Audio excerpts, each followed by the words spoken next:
What's up, guys? Welcome to this episode of Deep Shift. I am so excited about this episode because I am interviewing Sophia Tara. Sophia makes amazing videos on Instagram speaking to the heart of humanity. She's a non-duality teacher amongst many other things, and I've known her for about 2 years now on Instagram, and this will be the first time that her and I communicate face to face. So join me on this adventure in this conversation with Sophia Tara. Sophia, I am so excited to have a conversation with you, and I've been looking forward to it for quite some time because I've been following you on Instagram, and lately, especially, the videos you've been creating have just been remarkable and so connected, filled with so much wisdom. And so I'm really happy to finally be able to have this conversation with you. So welcome. Thank you. Yeah, I definitely And feel like in the last period of time, there is a lot less holding back. Not for me personally only, but I think for everyone. It's a time where the collective needs to be fed just so much information. It's just flowing through. And I think it's our responsibility to allow that to flow through freely without holding back anything.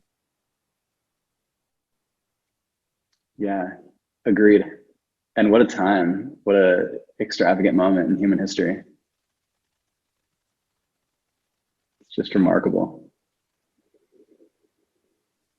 So here we are. I had a few questions for you, and also we could just have a conversation.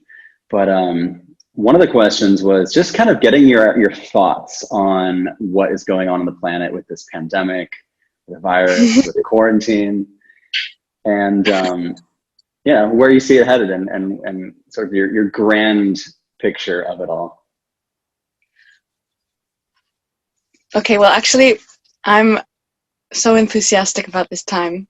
I feel completely opposite to the information that's being fed through the media. It's just, intuitively, it's just so false.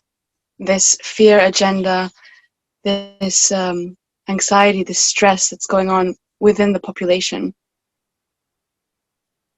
Because my feeling is telling me, and also nature is singing, it's very blatantly singing. Everything's more colorful, everything's more vibrant, more alive, and the same echoes within me. So I am feeling very positive, like as if the field of energy has been cleared.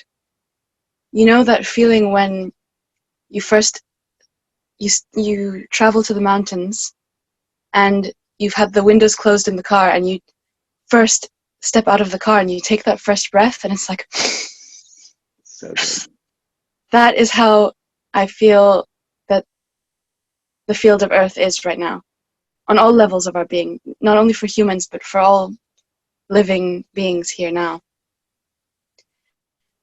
Of course, you know, when you zoom out of all of this, because obviously when we live within these circumstances and within the physical, emotional, mental phenomena, within all of this illusion of duality that's going on, we sometimes identify with it. And so it's important to zoom out a little bit and look at it all from a more objective perspective, as if, you know, you're not Michael, I'm not Sophia. We're just looking at it as these two people who are playing a role within all of this game, this theater. And when you see it that way, you're also zooming out of the timeline. So you're zooming out of the timeline and you're seeing this pandemic as a little speck in the wider evolution of things. And you're seeing that beyond this speck, beyond this bump, there is massive evolution taking place. There's so much clearing, there's a new beginning. Because whenever a new beginning takes place, or consciousness rises or ascends, there needs to be some kind of destruction. We need to be leaving some things behind us. Humanity was in no position to evolve spiritually in the circumstances we were in prior to this. If you look at it now, people are actually starting to seek, because sometimes we have to be pushed into a state of despair or into a state of introspection in order to actually be pushed to take that jump, because it's a jump of faith. Sorry, 1 second. I have a candle lit here, and there's a little bit of wind. There's a breeze, and it almost got blown out. And symbolically, I'd like to have the flame ongoing.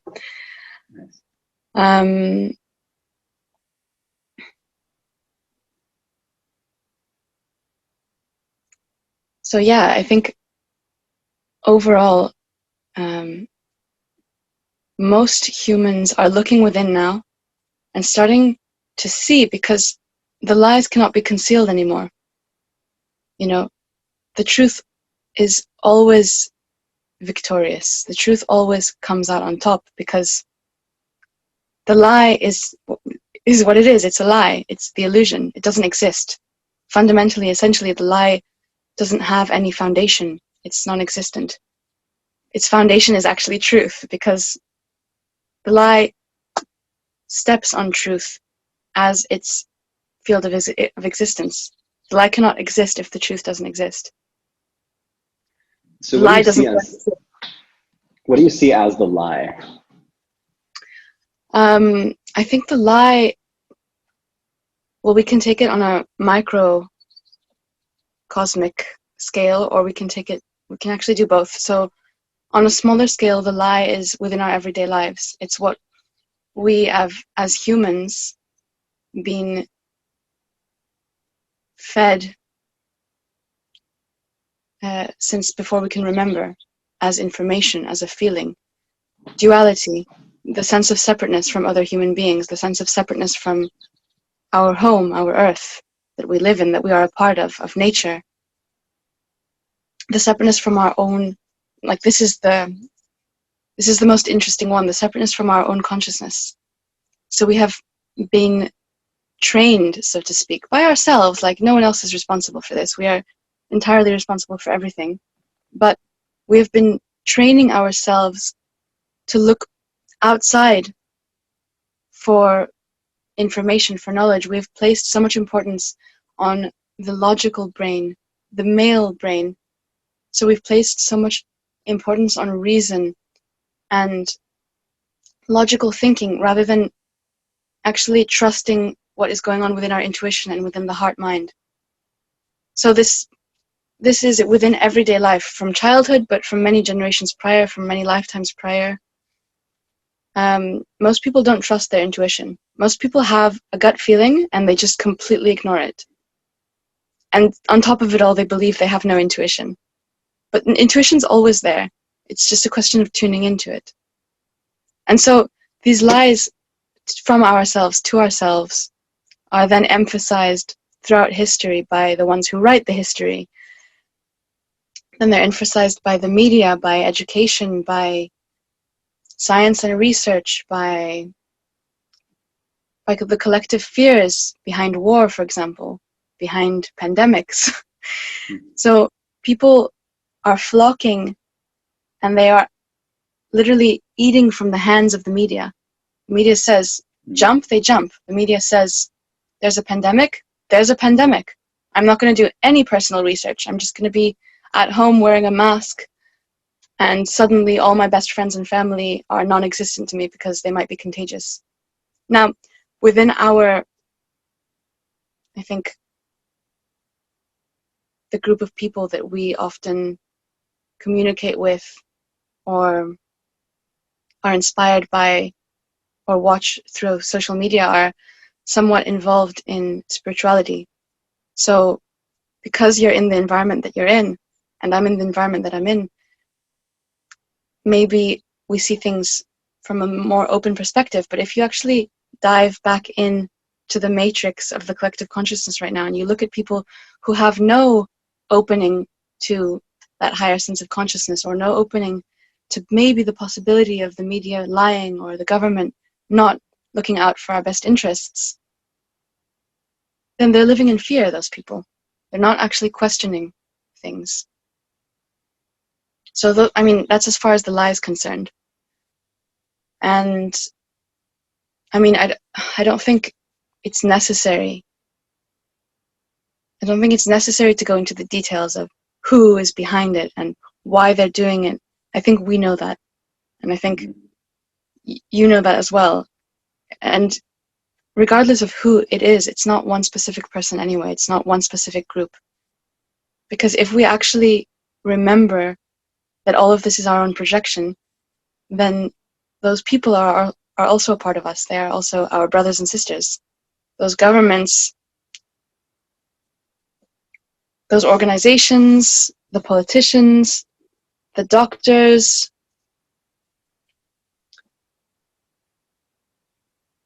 all the industries behind any of this, whoever we actually associate with being the cause of this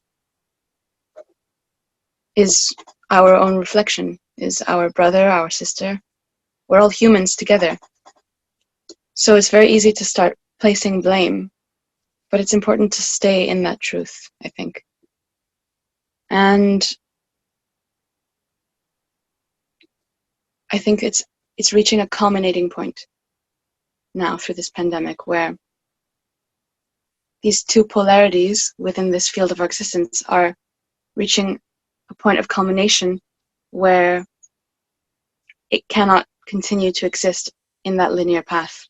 It's just those two truths, the lie and the truth, the two truths, whatever you want to call it, the polarities cannot continue to exist in this current state that they're in. It will either fall in one direction or the other. So looking at it objectively, one could say it might either fall into a place where all humans get injected.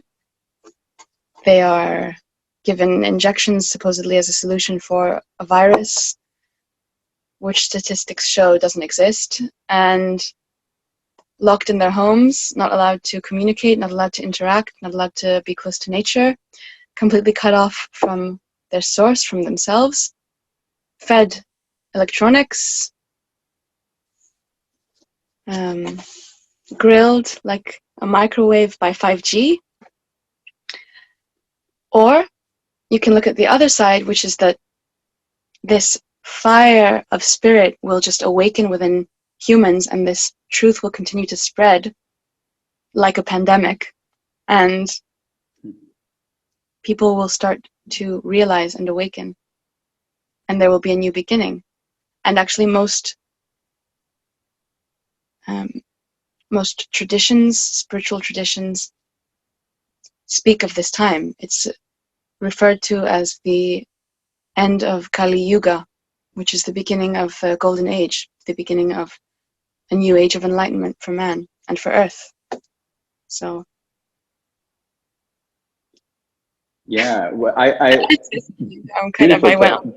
Beautifully put. No, I'm very much interested in that as well. I've read up a lot about the Golden Age and the Kali Yuga, which is in some texts, different texts, like different traditions all around the planet, is described as 2025 there's a major shift, and then from 2025 to 2035, that's when it's like it reaches its completion. And then 2035 is essentially the garden earth, where we turn it back into the garden it's meant to be. And I do, yeah, because there are the two different sides that everyone talks about. Some of the spiritual people that I talk to say, you know, it's either fake or the government's saying that it's bigger than it actually is, and that they don't want their freedoms encroached upon. Yet there's also the side of the higher selves of whoever it was that perhaps released it, that did it as almost this gift for the planet, so that we could be quarantined, so we could self-reflect, so we could not go down that destructive path that the earth was on, that was polluting the air and everything. And it's like I see both. So when people complain about one or the other, it's like, well, they really both exist at the same time. But I think, like you, I see it as a very positive thing that's happening right now. And I'm from LA, and my friends who are back in LA now they're like, there's something different about the air. Like the air feels like there's an energy in the air. There's different animals that don't normally come out. it's just like they describe it as this feeling. They'll step outside and it just feels different. Mm. And it's just so magical, which is one of the reasons why I left LA like a month ago, was because the air was like orange soup. Yes, I remember that. It's crazy. Like, it's nuts what we're doing to the planet.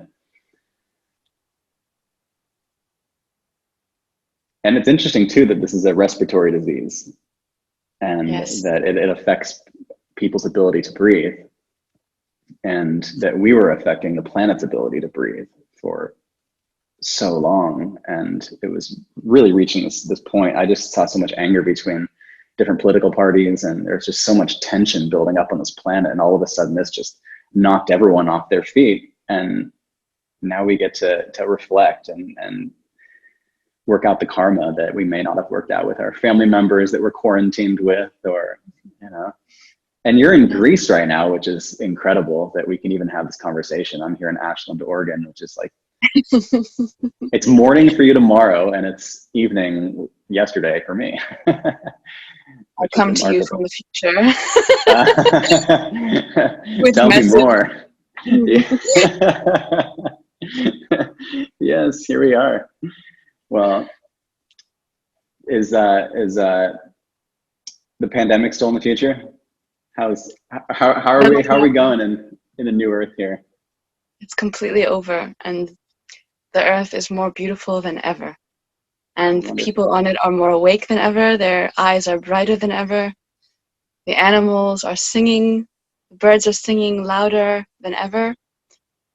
And the air actually fills your lungs. It gives you vitality, and the water is clean. Oof. That's what it looks like in the future.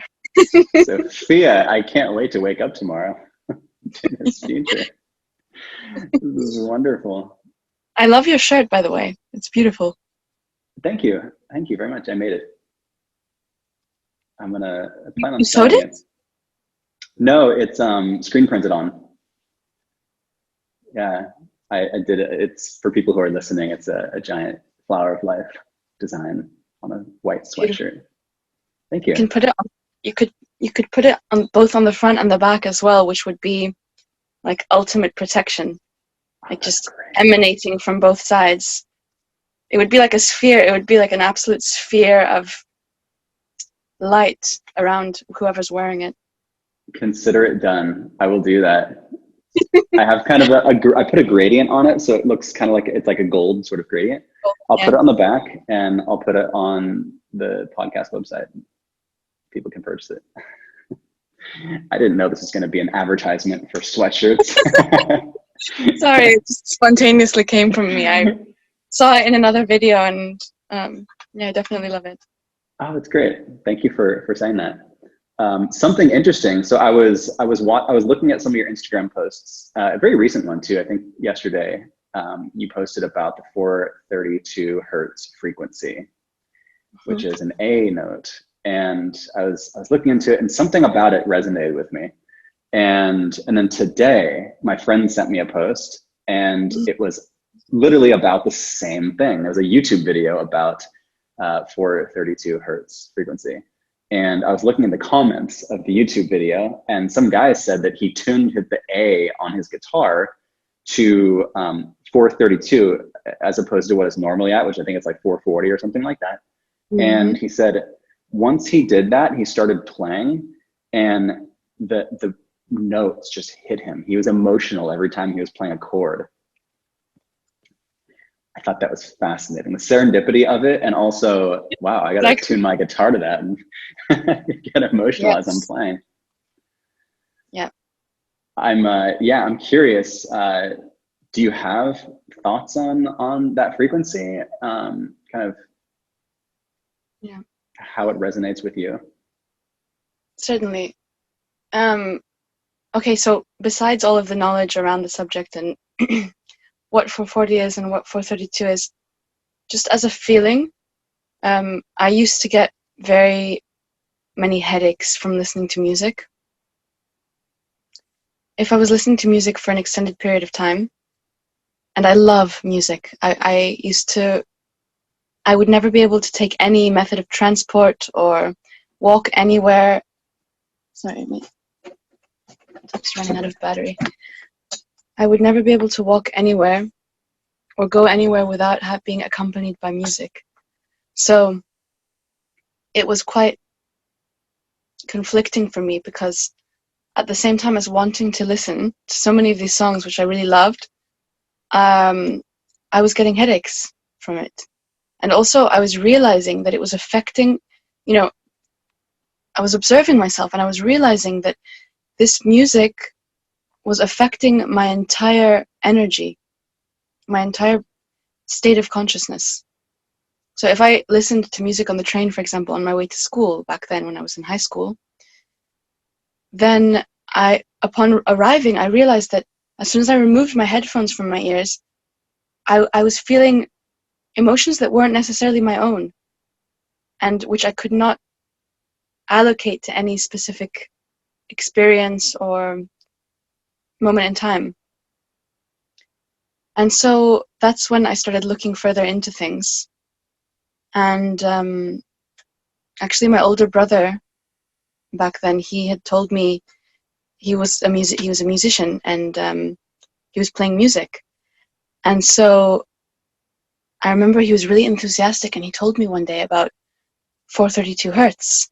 And I was completely, it was another language to me: frequency, hertz, vibration, tuning, I had no idea what any of this meant, mentally speaking. And he told me that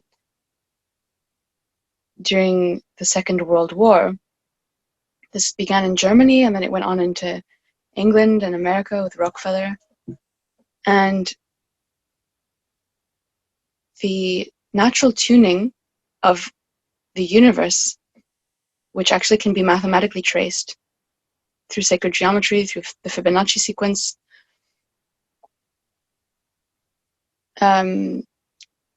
when we are aligned with that frequency, we are functioning as one with everything. It's a lot more simple than it sounds. It's like breathing. It's like breathing. When we're vibrating at the same frequency as our planet, as our nature, we are aligned with it. We're breathing with it. When we step outside of alignment from that, it's very, very much it's very unbalancing. It's like when we walk, we have one foot in front of the other one, for example, and even the smallest change of length of one of your legs, or the smallest change of size in one foot, will completely set your balance off, because it is interrupting the balance and the harmony of your geometry. I don't know if that is making sense, but that's how it came to me just now. And so in the same way, when we change the frequency of our music, there's so much more behind that than seems. There's so much more behind it, because music is everything. Sound is literally everything. And music is, if you take all the things you enjoy in life, like you take reading, cooking, lighting incense, walking in nature, drinking water, whatever it is, the things that really bring you this sense of wholeness, and you take music, there's something about music that really strikes a chord within that nothing else can quite compare to. It's a mix of the emotional, the physical, the liberating. So music is like a direct chord into our heart. When we listen to music, the musical harmony of the universe, everything is music. So when we change the vibration of our music, we're changing the vibration of our heart, of our emotions, and we are losing our alignment with the vibration of earth and the vibration of nature, which means that our heart is no longer beating in synchronicity with that. So we're separating, we become separate from that. It's like cutting the umbilical cord from this flow of energy. And 440 hertz which is the standard tuning, has been the standard tuning since the Second World War. If you look at sand plates, so plates of sand are taken, this is using cymatics to measure the vibration. Plates of sand, you can also do this with water, are taken, and the sand is laid across this plate, and the plate vibrates at 440 hertz, and it's just a complete mess. There's something within it that somehow resembles geometry, but it's chaotic. The whole shape is lost. It's like one blob. I'll send you a link after for this. And if you look at the 432 hertz vibrating on top, it's completely harmonious. The lines are clear. The lines are clear. It's a clear mandala. Wow, that's really interesting. The same thing for crystals of water. Actually, I have somewhere. I'll show you right now. Actually, I have a.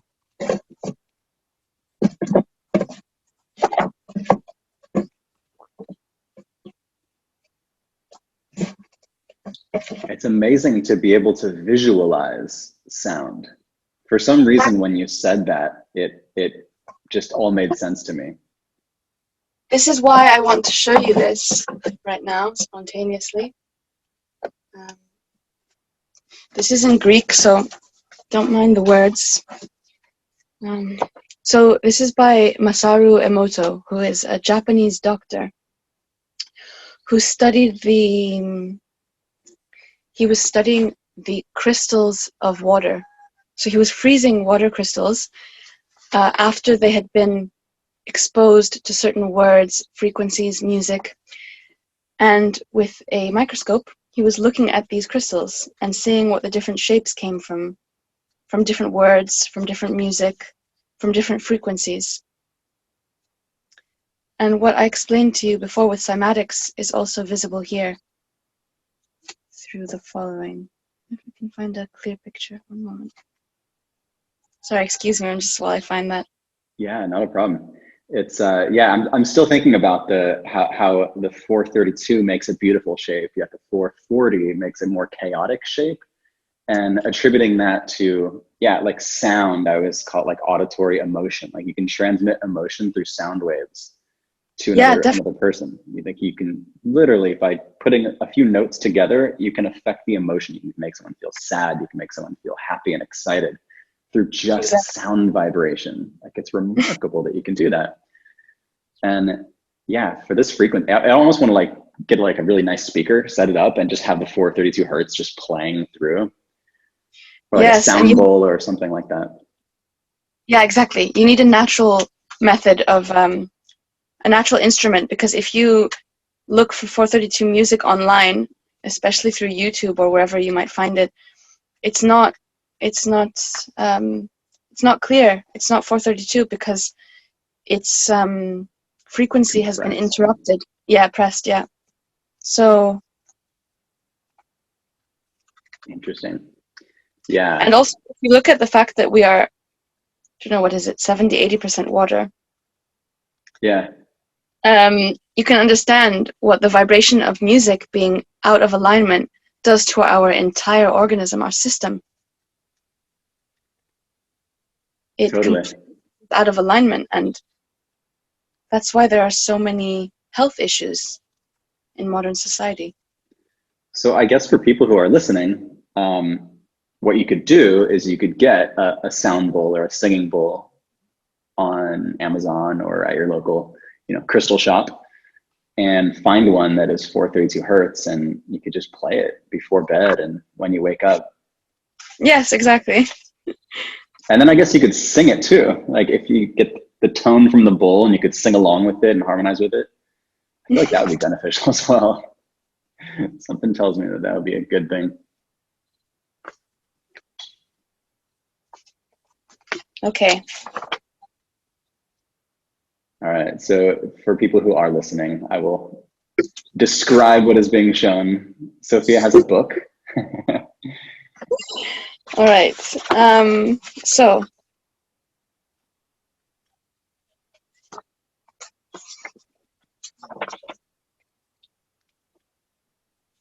Now this is the crystal, the water crystal Okay. from the word lucky, the bottom one. Do you see this?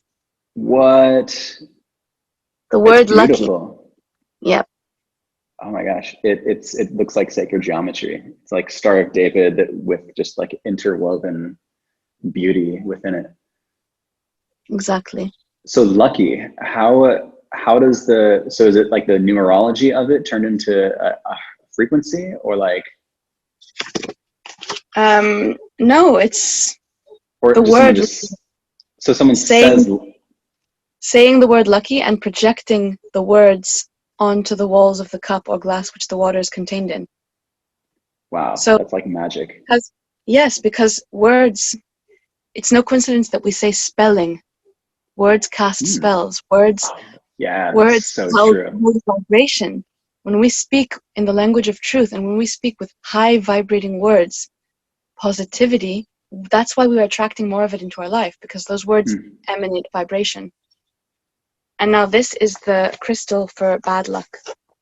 I'm not sure if you can see that there. For bad luck, yeah, it looks kind of sad. Like it's trying, but it's just not quite doing it. It looks like it's half of it's broken. Yeah. Oh, it looks sad. Yeah. It's half half. It's like in a conflict. Yeah. Wow. Words really are magic. That too, it's like you can say a string of words, of sounds that then hit a person's ears, and then it gets registered in their brain, and they can feel emotions. They could fall in love. They could get into a fight. They can. It's just remarkable what we are capable of.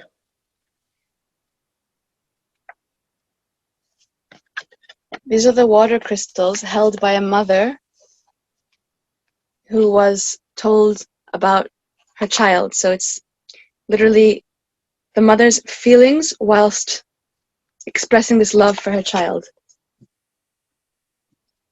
Wow, that's gorgeous as well.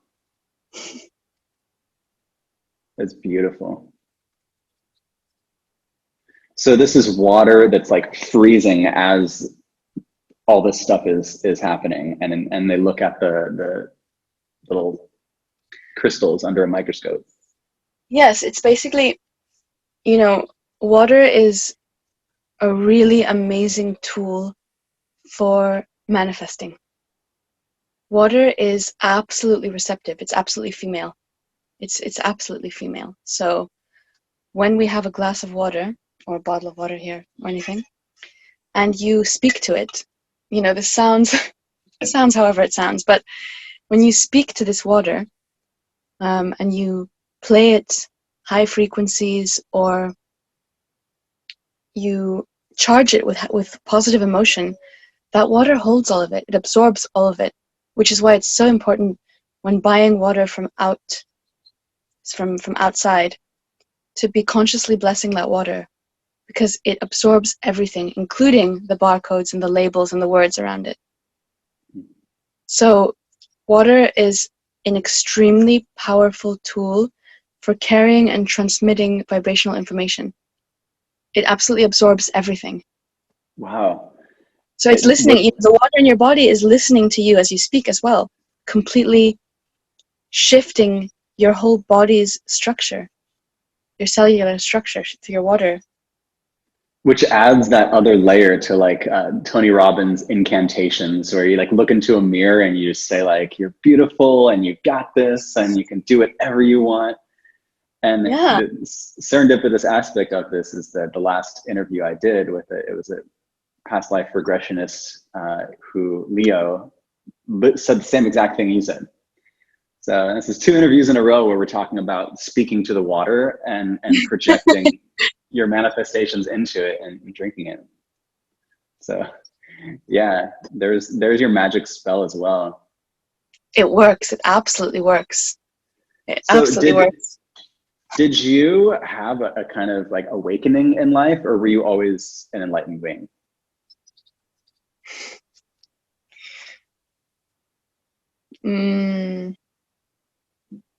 I think that's actually, it's always a funny question, because I strongly believe inside myself that every being is awake, and it's just a question of remembering. So it's that moment when you remember, and I think that happens to us at several points along our lifetime. So for me anyway, it happened at so many points from childhood, where I was remembering this oneness with everything, where I was remembering that things are more than what they seem, that I'm in this state of duality. It's like a dream state. But the difference between always knowing that and being stable within that truth is huge, because you might have this beautiful moment of remembrance and then immediately after get sucked back in to the illusion, or sucked back into the identification with the role that you play, and continue like that for months before having another moment of remembering. Whereas if you really hold on to that first moment that you remember, and you just integrate that into you and really work for it after that, if you dedicate yourself to it afterwards with virtuous living, with whatever tools may help you, with whatever method of remembering helps, then it becomes a stable state of being. But the reason I say this is because I cannot see it as something which happens at one point in time. It's just a constant state of being, which is within every human.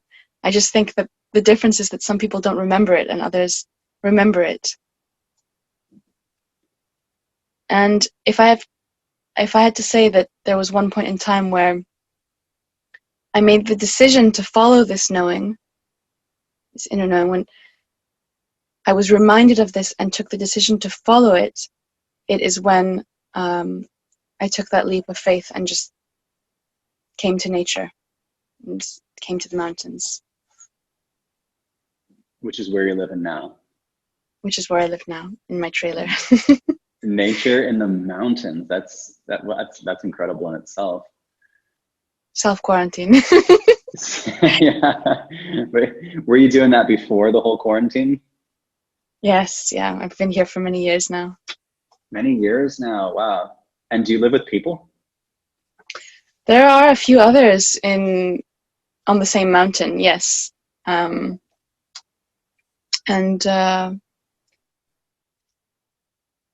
Here land. Say it again, it cut out. We live and sustain ourselves and our lives from here, from the land here, mainly. Wow. That's remarkable. And it's also very special that we can like tune in to your community. Like you're living kind of off the grid, right?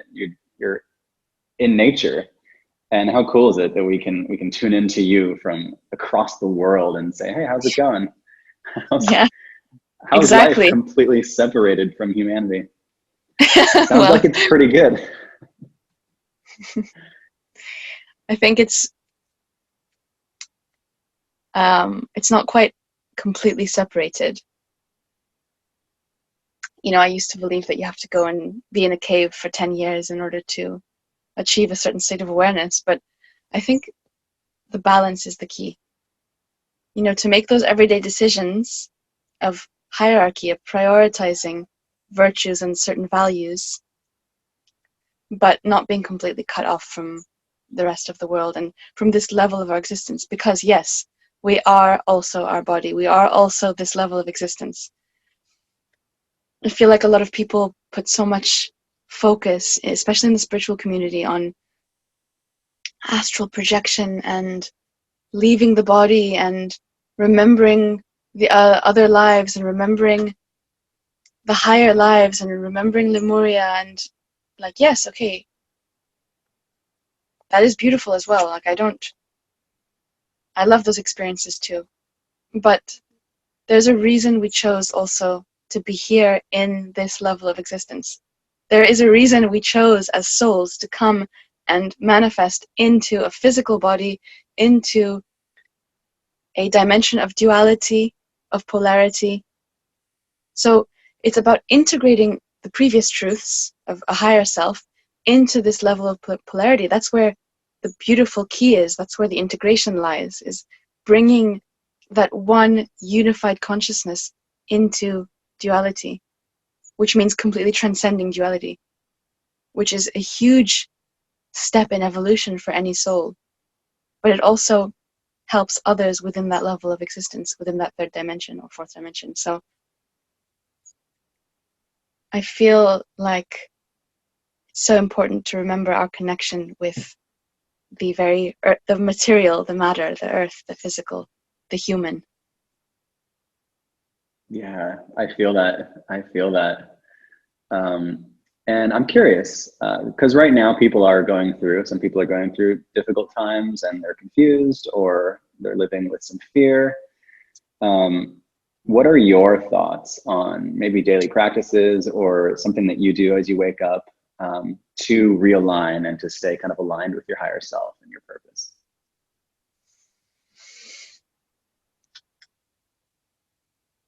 Breathing, deep breathing, drinking water, blessed water, conscious water,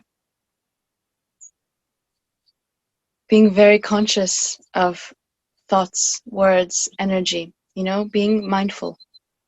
Everything is within mindfulness because it's just so simple.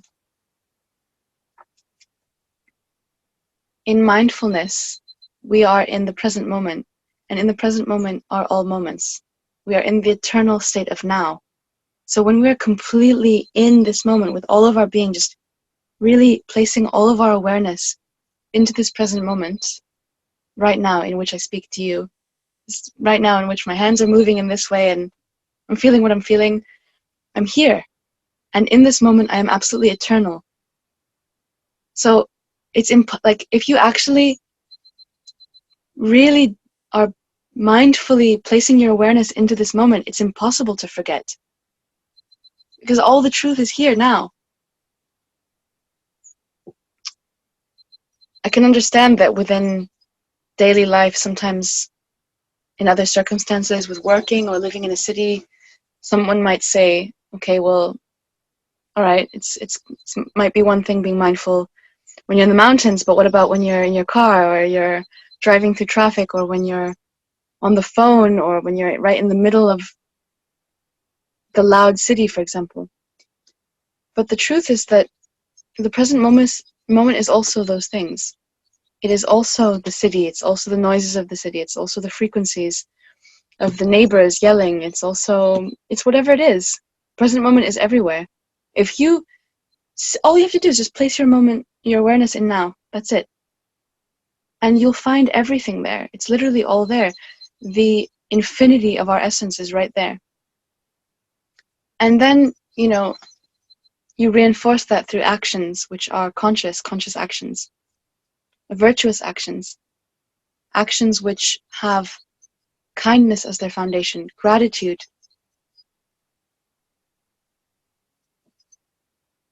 brotherhood, sisterhood, being one with your fellow human being. Respect, humility, hope, patience, remembrance, wisdom, harmony, justice. If you start, basing all your actions around these things, these entities, these energies, these virtues, and you really say, okay, well, am I being in this right now? And am I being in gratitude right now? Am I being in hope right now? Am I being in bravery? And you really bring yourself into that higher ideal. And you say, okay, is my action towards this higher ideal right now?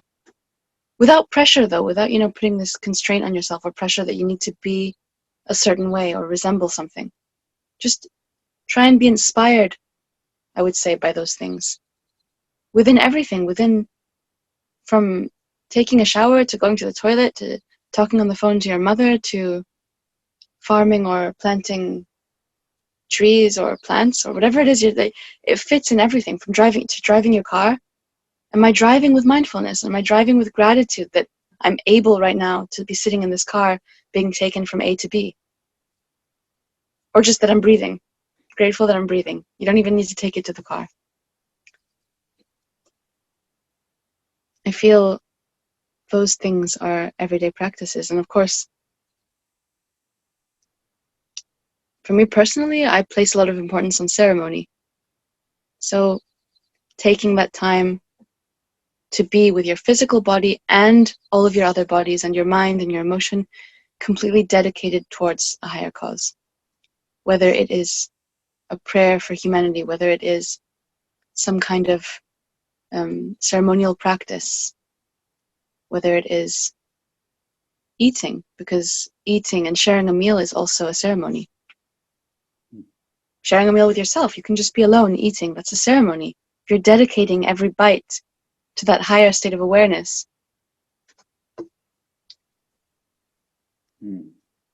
Beautifully put.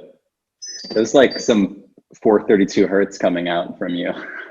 I was feeling that emotionally as you were speaking. And I love ceremony. I absolutely love ceremony. Like my life has transformed through really conscious, deliberate ceremony. And I just love the excuses for ceremonies, you know, like there's a full moon, so it's ceremony time. There's a new moon, so it's ceremony time. You know, it's a meal that you just cooked, so it's ceremony time. But it's like sometimes I will feel out of alignment, you know, where I just feel distracted from life. And I can very clearly feel that I'm not in my highest excitement. And so I will have that ceremony, you know, if there's a moon, I love doing ceremonies on the moon during the moon cycles, because something about it just feels very potent. And I will write down my intentions. I'll put out crystals and sage, and I'll just make it very sacred feeling and just get the energy really like thick and juicy.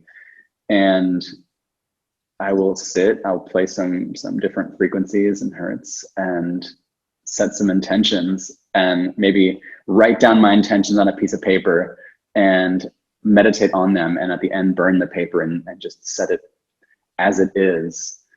And my life is transformed like that. Actually, that works really, really well to, if you want to make that right angle shift in life towards a life purpose. Exactly. So yeah, I appreciate you bringing up ceremony like that. Yeah. And all the things you mentioned there, you know, crystals, sage, candles, fire, those are all elements which have very high frequencies. They are all things which are completely aligned to Earth's energy. And not only Earth, but ether. Fire is what brings two worlds, so to speak, together. So it brings the visible and the invisible together. So fire is absolutely a beautiful way of breaking into that 0 point of manifestation, like bringing your intentions into the physical. It's fire really brings things alive. Sage. Yeah, there it is. Yeah. I love sage. It's so nice. It's actually a really good practice, especially for us who use the media. We use technology as a method of communicating our message or sharing things with other brothers and sisters. It's really important to also be dedicating our devices. So I use sage, for example, to burn and cleanse devices I use. Nice. Because they also have loads of different frequencies within them, information coming through constantly, which is not always something you can control, what is or isn't coming through your device, and therefore entering your field. So just an idea there for ceremony. I love it. I love it. I love turning more things into ceremony. It's such a great way to realign it, because it's so easy. And water, yeah, with every sip, blessing it and drinking it. Yeah. Do you have any messages that you'd like to share? Anything on your heart that feels relevant before we wrap up this convo? Yes, I just want to share this message of hope right now. That's what I'm feeling to share. It is such a beautiful shift, a beautiful time of shift and raising of awareness of the collective. And I just want to remind everyone that whatever may seem, or whatever may be told or not told, or whatever may be going through them emotionally at the moment, it's just a transitional period. And this will too come to its culminating point and move on to a new beginning. And I just want to remind brothers and sisters, remind myself first of all, and remind all brothers and sisters that it's really not that difficult to navigate through this. Just being present, being aligned with yourself, being slightly more aware of a few of our everyday practices. Our rituals, our water, our breathing, our music, our food. We can start from those simple points and just start to cleanse and clear our field through this. And it's really in that space we can really navigate through this easily. And we are together. No one is alone through this. Like, look, we are speaking from the other side of the world. And this is not due to internet. Because from the moment we are aligning in our personal lives with these truths, with these methods of navigation, so to speak, then we are automatically connecting to this group chat within which we all communicate, etherically speaking. You know, it's metaphorically, beyond this conversation which is taking place supposedly on devices, just within your ceremony, just by taking part in your personal ceremony and me and mine and each brother and sister in their own, we are coming together, and that's where our freedom lies. We are within us, we are in that 0 point within ourselves of absolute unity consciousness. And that's why, even if there is no internet at some point, there is no method of communication, if everyone can just please remember that breathe, drink your water, sit in ceremony, and go into yourself. And I'll be there, you'll be there, all the brothers and sisters will be right there. We're all together. Like, it's just an undeniable truth. Yes, I feel that. We are all connected. We're all one.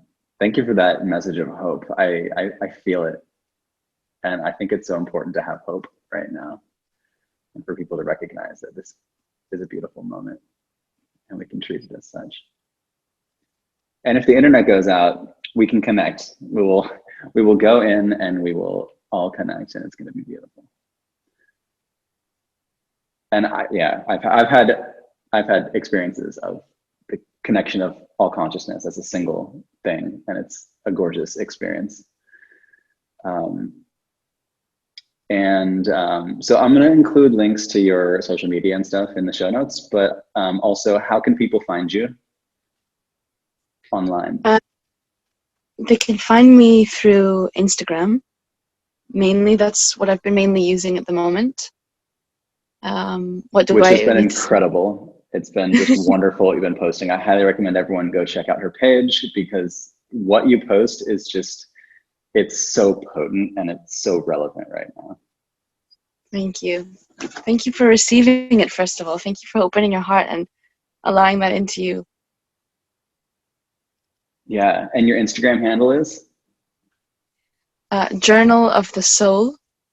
So that's how people will find me. Embody Higher Consciousness.